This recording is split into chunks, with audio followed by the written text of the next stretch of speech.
సత్యాలతోటి నిండిపోయింది. వాస్తవాలు చెప్పి ప్రజలను ఒప్పించి మెప్పించాలనేటువంటి ప్రయత్నం కన్నా ఇంప్రెస్ చేయాలనేటువంటి ధోరణి ఎక్కువగా కనిపిస్తున్నది. అంటే ఈ రోజుల్లో అంతా కూడా దాన్ని బిల్డ్ చేయటమే.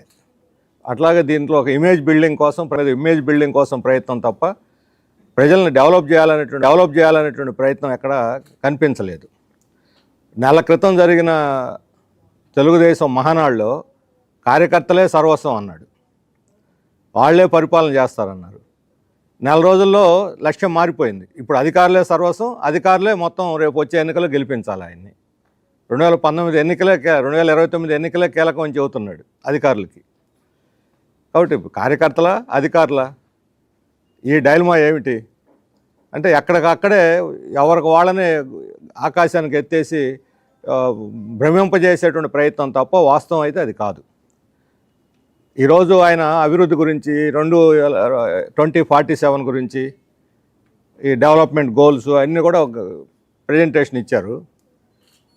ఆయన బాగా అనుభవం ఉన్నటువంటి ఆయన రాజకీయవేత్త, పరిపాలనలో అనుభవం ఉంది. ఇప్పుడు తొలిగడుగు అంటున్నారు, తొలిగడుగు కాదు ఇది, వర్షన్ 4.1. వాళ్ళే అడ్వర్టైజ్మెంట్ అన్నిట్లో వేశారు 4.1, ఇది వర్షన్ 4.1. అందుకని తొలి సంవత్సరం కాదు, తొలి అడుగు కాదు. కొత్త నాయకులు, కొత్త పార్టీ, కొత్త ముఖ్యమంత్రి అయితే తడబడ్డారు అనుకోవచ్చు. తడబడే ముఖ్యమంత్రి కూడా కాదు వీరు. అందువల్ల ఒక సంవత్సరం అయినా దాదాపు 17 సంవత్సరాల అనుభవం ఉన్నటువంటి వ్యక్తి. ఇది 15వ సంవత్సరం ముఖ్యమంత్రిగా ఆయన పరిపాలన పూర్తి చేసుకున్నటువంటిది. అందువలన ఆయన అనుభవం, ఆయనకున్నటువంటి సమర్థత అంతా కూడా 2014 తర్వాత స్ట్రక్అప్ అయిపోయింది, ఆగిపోయింది.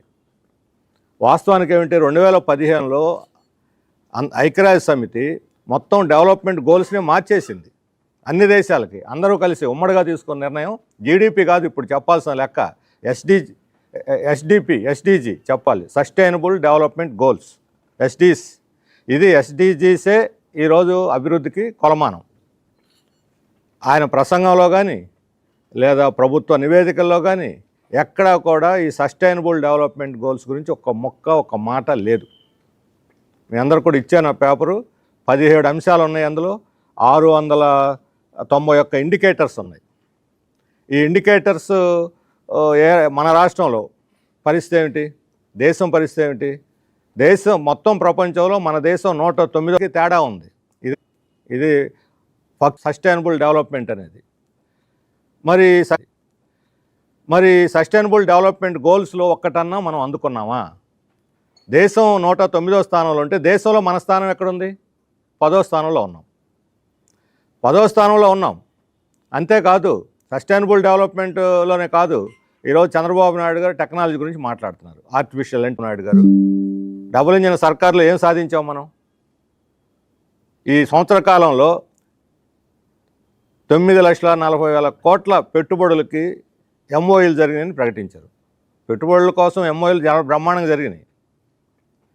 కానీ ఎంఓయూల్లో ఈ సంవత్సర కాలంలో ఒక్కటంటే ఒకటి రియలైజేషన్లోకి వచ్చిందా? ఒక్కటంటే ఒకటి ఉపాధి కల్పించారా?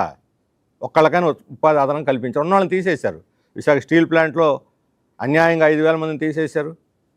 ఇప్పుడు సచివాలయాల్లో కోత పెట్టారు. మెగా డిఎస్సి టీచర్ల ఖాళీలు, విశాఖ ఉక్కు గురించి అసలు ప్రస్తావన లేదు.